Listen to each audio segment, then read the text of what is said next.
나는 전능하신 아버지 하나님 천지의 창조주를 믿습니다. 나는 그의 유일하신 아들 우리 주 예수 그리스도를 믿습니다. 그는 성령으로 잉태되어 동정녀 마리아에게서 나시고 본디오 빌라도에게 고난을 받아 십자가에 못 박혀 죽으시고 장사된 지 사흘 만에 죽은 자 가운데서 다시 살아나셨으며 하늘에 오르시어 전능하신 아버지 하나님 우편에 앉아 계시다가 거기로부터 살아있는 자와 죽은 자를 심판하러 오십니다. 나는 성령을 믿으며 거룩한 공교회와 성도의 교제와 죄를 용서받는 것과 몸의 부활과 영생을 믿습니다. 아멘. 찬송가 288장 찬송 드리겠습니다. 예수를 나의 구주 삼고 성령과 피로서 거듭나니 이 세상에서 내 영혼이 하늘의 영광 누리도다. 이것이 나의 간증이요 이것이 나의 장소일세. 나 사는 동안 끊임없이 구주를 찬송하리로다. 온전히 주께 맡긴 내 영 사랑의 음성을 듣는 중에 천사들과 하늘의 영광 보리로다. 이것이 나의 간증이요 이것이 나의 찬송일세. 나 사는 동안 끊임없이 구주를 찬송하리로다. 주 안에 기쁨 누림으로 마음 내 풍랑이 잔잔하니 세상과 나는 간 곳 없고 구속한 주만 보이도다. 이것이 나의 간증이요 이것이 나의 찬송일세. 나 사는 동안 끊임없이 구주를 찬송하리로다. 아멘. 마태복음 9장 14절부터 17절까지의 말씀 세번역반 성경으로 함께 읽겠습니다.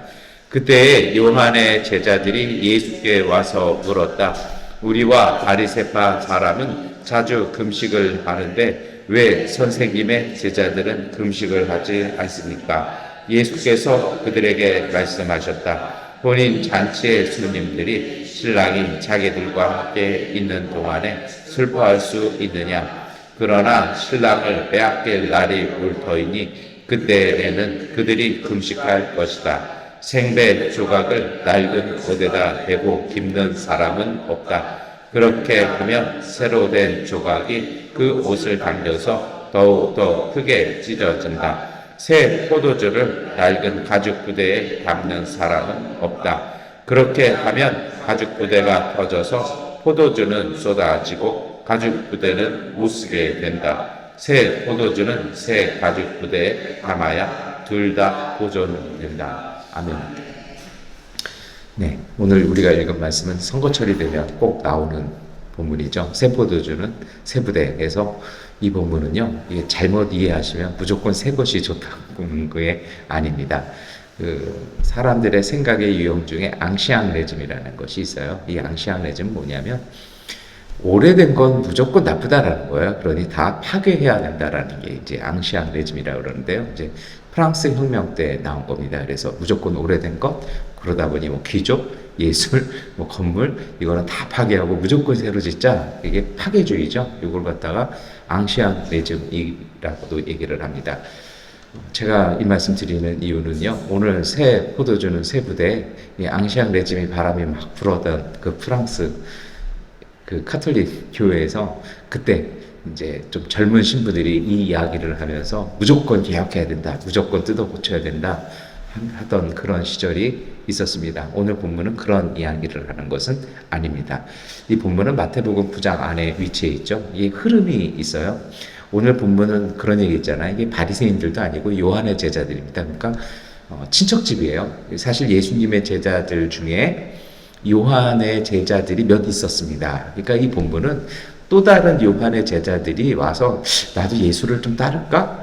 세례 요한이 이미 순교했잖아요. 그러고 나니까 따를까 기웃거리면서 이게 왜 금식 안 해요? 여기는 왜 경건하지 않아요? 이렇게 얘기한 걸 수도 있고, 예수님의 제자들 중에 요한의 제자 출신이었던 제자들이 이렇게 이야기한다라는 뭐 해석도 있는데 좀 그건 아닌 것 같아요.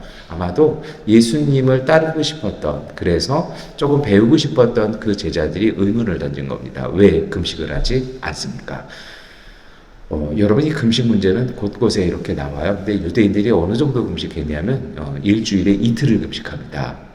월요일하고 목요일이 금식일입니다. 그리고 그 밖에 이제 경건한 사람들은 또 추가적으로 금식을 해요. 그런데 여기에서 오해하지 마셔야 될 것이 있습니다. 특별히 팔레스타인 중동 땅의 금식은 전일 굶는 우리의 금식은 아닙니다. 전 세계에서 금식해서 물까지 굶어대는 민족은 오늘 우리 민족밖에는 없습니다. 그래서 한국교회의 금식 기도의 능력이 정말 목숨 걸고 기도하니 그 기도의 능력이 짱짱할 수밖에 없는 것 같아요. 근데 이 중동 땅에서는 그렇게 금식했다가 사람이 목숨을 부지할 수가 없습니다. 그래서 그쪽 중동 땅에서의 금식은요, 시간을 정해놓은 금식입니다. 그래서 뭐 유럽이라든지 다른 데도 이렇게 금식, 페스트 이렇게 하면 어떤 금식을 하냐면 최소한의 것. 그러니까 금식인데 제가 본 적이 있었거든요. 세미나 같이 듣는데 유럽에서 온 목회자였는데 이분이 커피를 마셔요. 그래서 금식이라면서. 그랬더니 자기네는 이건 마셔도 된다. 근데 또 빵을 먹어요. 금식이라면서요. 그랬더니 고기는 먹지 않는다. 그게 뭐가, 우리 한국교회 목회자들 입장에서는 그게 뭐가 금식이야 그러는데, 그러니까 최소한의 생명을 유지할 수 있는 것, 이렇게 하는 금식입니다. 그런데요, 여러분, 금식을 한다는 의미는 무조건 안 먹는 단식과 금식의 의미가 다르잖아요. 그 금식이라는 거는요, 내가 최소한의 생명을 유지하는 건 먹는데, 대신에 금식이란 건 어떠냐면 중동 쪽에서는 식사를 혼자 하지 않습니다. 그렇지 않습니까? 우리가 문화가 달라서 잘못 이해하는 것 중에 하나인데요. 성경에서의 금식의 의미는 무조건 내가 안 먹고 내가 내 몸을 그렇게 하겠다, 그게 아니고요. 물론 그런 의미도 조금 있겠죠. 그러나 가장 포인트 부분은 뭐냐면 그쪽 지방은 식사를 가족이나 공동체나 이웃과 더불어 함께 합니다. 금식한다는 건 뭐예요? 그 공동체와의 만남, 교제를 중단한다는 것입니다. 중단하고 어떻게 하는 것입니까? 사람들과의 대화나 만남을 중단하고 하나님과 온전히 교제하겠다라는 것이 사실은 유대 문화 속에서의 금식의 바른 의미일 것입니다. 우리는 거꾸로죠. 정말 금식하면서 배고픈데 계속 우리는 전화통화하고 카톡하고 막 이러잖아요. 그러니까 어떻게 보면 성경의 금식과는 또 다른 것이죠. 그래서 금식은요, 하나님과의 교제를 이야기합니다. 자, 그러면 이 본문이 어떤 의미가 있을까요? 오늘 이 이야기, 이 요한의 제자들이 왜 금식을 하지 않으십니까? 라는 이야기는요, 앞에 사건들 때문에 나오는 얘기입니다. 그 앞에 어떤 사건이 있었습니까? 마태복음 9장이면 예수님께서 레위라고 불렸던 그 세리를 불러내서 예수님의 제자로 삼으십니다. 그리고 그가 마태가 되죠. 오늘에 일어난 이 사건은 이 마태가 기록했잖아요. 그는 정말 생생하게 기억했을 것입니다. 그러고 나서 예수님이 무엇을 하십니까? 세리를 제자로 받아들이신 예수님이 이제는 세리와 죄인들과 어울려서 식사를 하시고 함께 나누세요. 여러분, 식사라는 게 우리 한국 문화도 그렇잖아요. 식사를 같이 한다?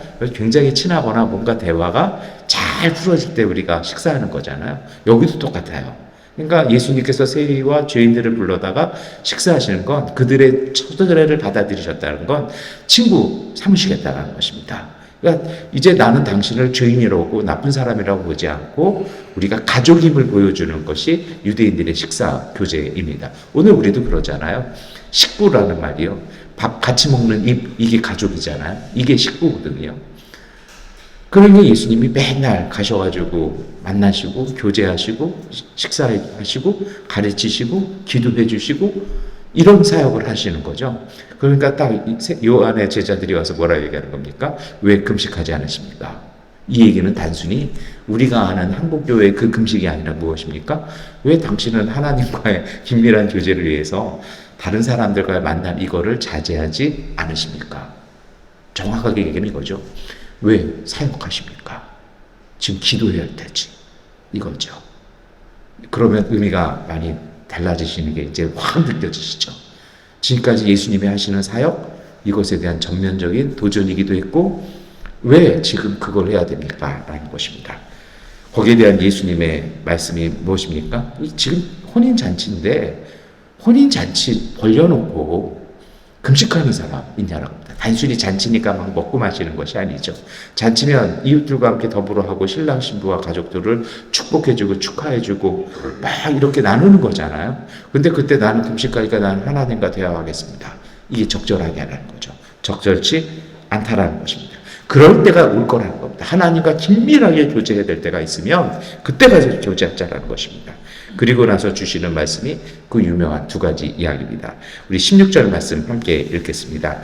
생배 조각을 낡은 옷에다 달고 깁는 사람은 없다. 그렇게 하면 새로 된 조각이 그 옷을 당겨서 더욱 더 크게 찢어진다. 아멘. 우리가 포도주는 맨날 말씀을 기억하시니까 생배 조각 하셨는데요. 무슨 얘기입니까? 낡은 옷에다가 새로운 조각 천을 갖다 겉에서 이렇게 꼬매버리면요. 입을 땐 괜찮죠.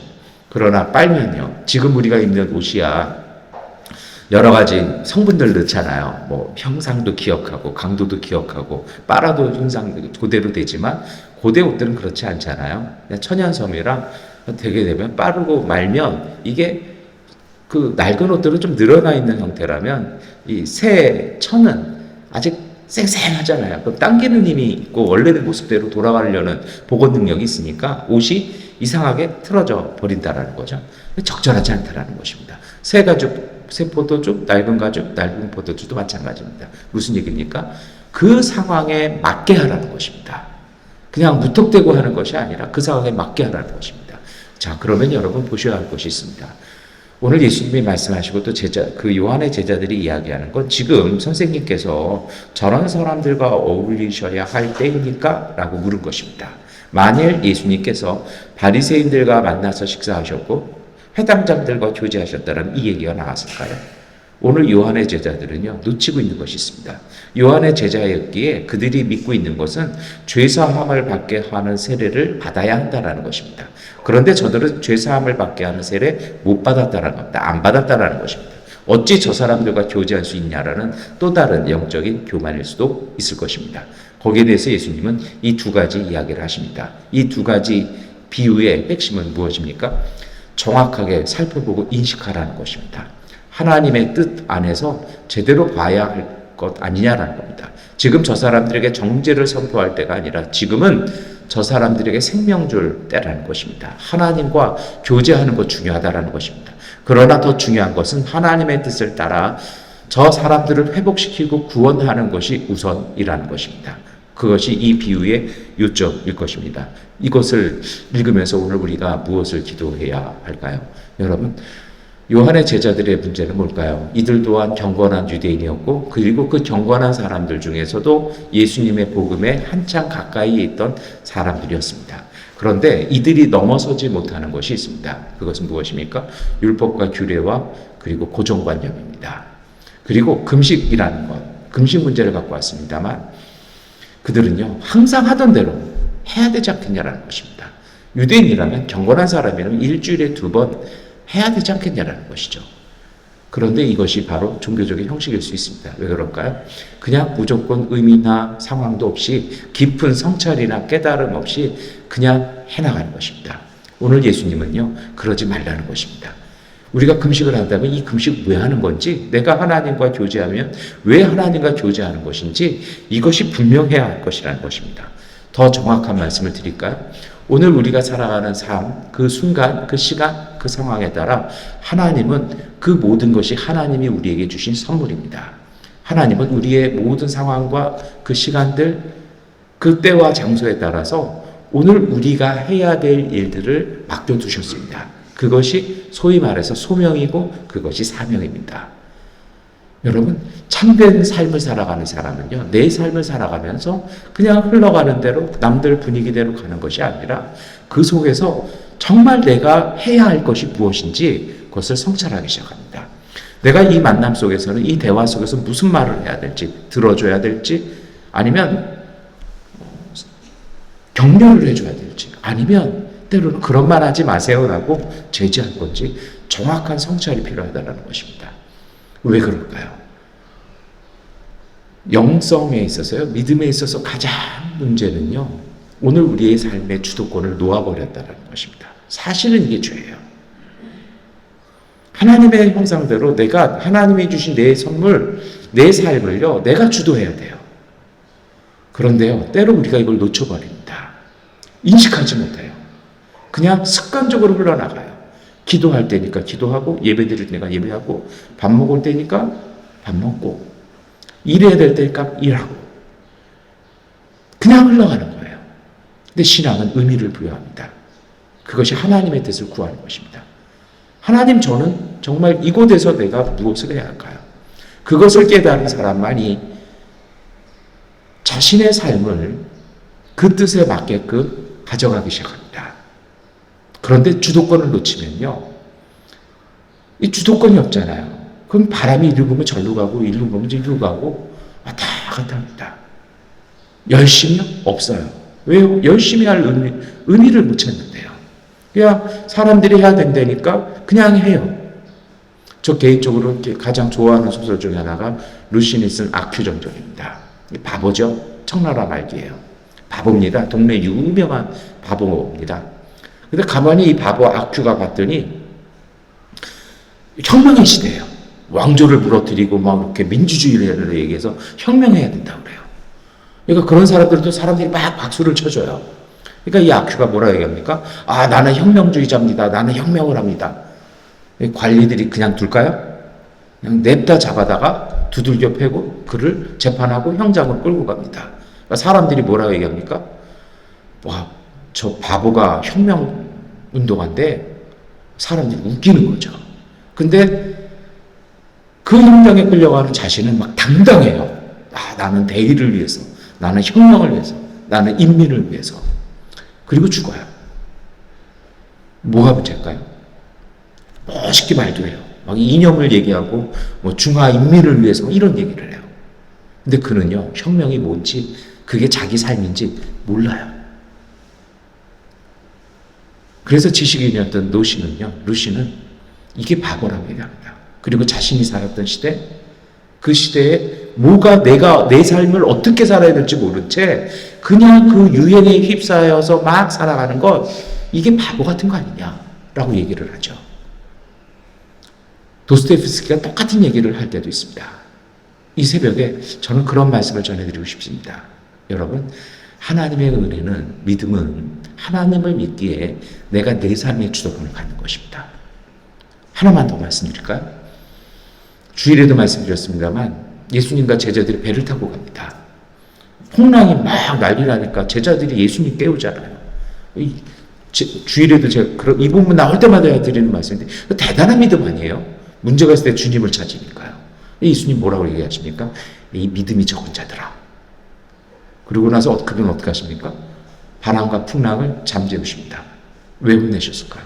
너희에게도 이 믿음이 있다라는 것입니다. 참된 믿음의 자세는 내 삶에 오는 물결들, 그 바람들을요, 다스리셔야 합니다. 우리에게 그 능력은 없죠. 그러나 그 능력이 있습니다. 아니, 은혜가 우리 가운데 있습니다. 우리가 예수 이름으로 고백하고 기도하고 간구할 때 우리와 함께 하시는 성령께서 우리의 기도를 들어주시고 우리와 함께 기도해 주심을 통해서 우리에게 평화 주시는 것입니다. 그것을 어제 우리가 묵상했죠. 내 삶을요, 우리가 잘 다스려야 돼요. 하나님께서 인간을 창조하시고 주신 사명이 무엇이었습니까? 다스리고 정복해라. 여러분, 내 삶의 주도권을 놓치지 말아야 됩니다. 근데 이것을 하려면 무엇을 해야 될까요? 정확하게 봐야 합니다. 내 삶이 어떻게 돼가고 있는지, 이 상황 속에서 내가 어떻게 하는 것이 정말 진리에 맞는 것인지 그 뜻을 묻는 것, 이것이 바로 하나님의 뜻을 구하는 삶입니다. 주님, 저는 이 상황, 이 순간 속에 제가 무엇을 해야 할까요? 오늘 예수님 얘기하십니다. 금식하고 하나님과 교제하는 것 맞다라는 것입니다. 그럴 때가 있다는 것입니다. 그러나 지금은 구원의 나누기에 죄인이라고 불리는 사람들, 하나님 앞에 온전히 오지 못했던 사람들을 부르고 그들을 회복시키는 것이 하나님의 뜻이라는 것입니다. 이거 왜 분별 못하냐라는 것입니다. 하던 대로 이때 저때 항상 새롭게 하라는 얘기가 아니고요. 정말 그때 무엇이 적합한지를 꿰뚫어 볼 수 있는 믿음이, 그 영성이 너희에게 있어야 되지 않겠냐라고 오늘 주님은 말씀하신 것입니다. 여러분, 내 삶이 무엇인지를 성찰하고 깨닫는 사람들은요, 문제가 뭐고 뭔가 지금 중요한지를 안다라면 적절하게 대응할 수 있습니다. 마태복음 13장 52절에 예수님 말씀하십니다. 예수께서 그들에게 말씀하셨다. 그러므로 하늘나라를 위하여 훈련을 받은 율법학자는 누구나 자기 곳간에서 새 것과 낡은 것을 꺼내는 집주인과 같다. 예수 믿는 사람, 정말 좋은 믿음은요, 이러한 전문성이 있어야 됩니다. 지금이 어떤 때고 이런 때라면 이런 것을 해야 되고, 마치 훈련받은 사람이요, 곳간에서 낡은 것 새 것을 자유자재로 쓰면서 적절하게 써내는 것 같은 전문성이 되어야 합니다. 믿음은 종교적으로 그냥 하늘만 바라보는 신앙 아닙니다. 참된 영성은 분별해서 내 삶을 제대로 꿰뚫어보고 여기에 필요한 해답이, 생명이 어디에 있는지를 찾아줄 수 있는 사람인 것입니다. 상황에 대한 대안, 그리고 답을 제시할 수 있는 영성은, 그래서 오늘 우리로 하여금 우리 삶에서 내 삶의 전문가가 되게 합니다. 이러한 전문성, 이런 힘들은요, 내가 갖고 있는 지식이나 정보에서 오지 않습니다. 이것이 바로 성령께서 우리로 하여금 깨닫게 해주시는 능력이고 은총입니다. 오늘 우리에게 이 은총 달라고 기도했으면 좋겠습니다.